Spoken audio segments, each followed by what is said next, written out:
গোটেই এডুকেশ্যনটো এটা mafia ৰাজলৈ convert হোৱা নাইনে?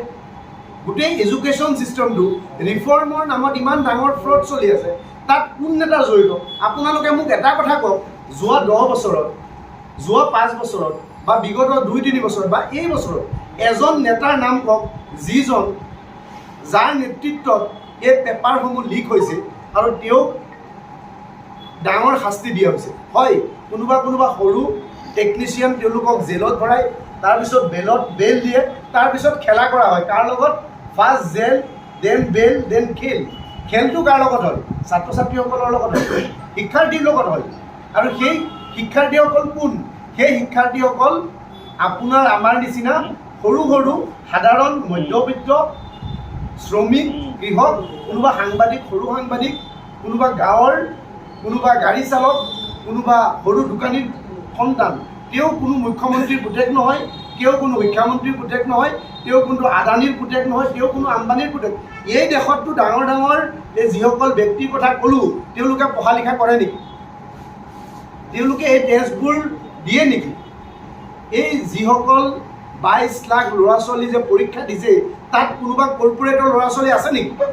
কাৰণ তেওঁলোকৰ দৰকাৰেই নাই, কাৰণ তেওঁলোকে দেশখনক ইমান বেছি লুটিছে, তেওঁলোকৰ আৰু কেইবাটা প্ৰজন্ম বহি খাব পাৰিব।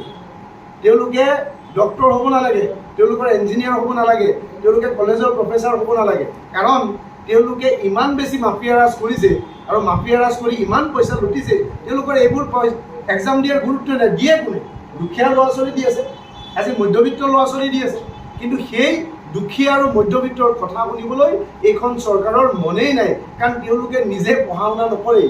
এই চৰকাৰখনে পঢ়া শুনা কৰে নেকি? পঢ়া শুনাৰ লগত জড়িত আছে নেকি? আৰু পঢ়া শুনা যদি কৰিলে হয়, তেতিয়াহ'লে আপুনি যদি খবৰ লৈ হায়াৰ এডুকেশ্যনত এটা স্কলাৰশ্বিপ খতম কৰি দিছে, এটা প্ৰজেক্ট খতম কৰি দিছে। হায়াৰ এডুকেশ্যনৰ নামত উমেন চাইণ্টিষ্টৰ পৰা লৈ যিমানবোৰ বিষয় আছিলে তেওঁলোকে খতম কৰি দিছে। তেওঁলোকৰ কনচাৰ্ণেই নহয়। এডুকেশ্যন যিমান মানুহক তেওঁলোকে শিক্ষাৰ পৰা আঁতৰাব, সিমান দিন বেছি তেওঁলোকে ৰাজত্ব কৰিব। সেইটো তেওঁলোকৰ বেছিক আৰু প্ৰাইমাৰী ফাণ্ডা হয়। আৰু য'ত পেপাৰ তেওঁলোকে ছেটিং কৰে, সেইকাৰণে ক'লোঁ যে আমাৰ এটা দাবীৰ ভিতৰত মূল দাবীটো হ'ল পেপাৰ ছেটিং কৰাৰ পৰা লৈ, পেপাৰ ট্ৰেন্সপৰ্টেশ্যনৰ পৰা লৈ, এক্সাম কণ্ডাক্ট কৰাৰ পৰা লৈ, এক্সামৰ ৰিজাল্ট অহালৈকে গোটেই এটা আৰু ডিজিটেল ছিষ্টেম, য'ত নেকি ডিজিটেল মাধ্যমৰ জৰিয়তেও আজি বহুত পৰীক্ষা হয়। নীটটো এতিয়ালৈকে ডিজিটেল হ'ব লাগিছিল। 22 লাখ ল'ৰা ছোৱালী কিয় ডিজিটেল নহয়? তেওঁলোকৰতো পৰীক্ষা লোৱাৰ নামত 1000, 1500, 2000 টকাকৈ লৈ আছে NTA। আৰু NTA বাৰ ইমান বিসংগতি কৰাৰ পিছত গভৰ্ণমেণ্টৰ NTAৰ লগত কিয় ইমান বেছি ইণ্টাৰেষ্ট যে NTA তেওঁলোকে বাৰে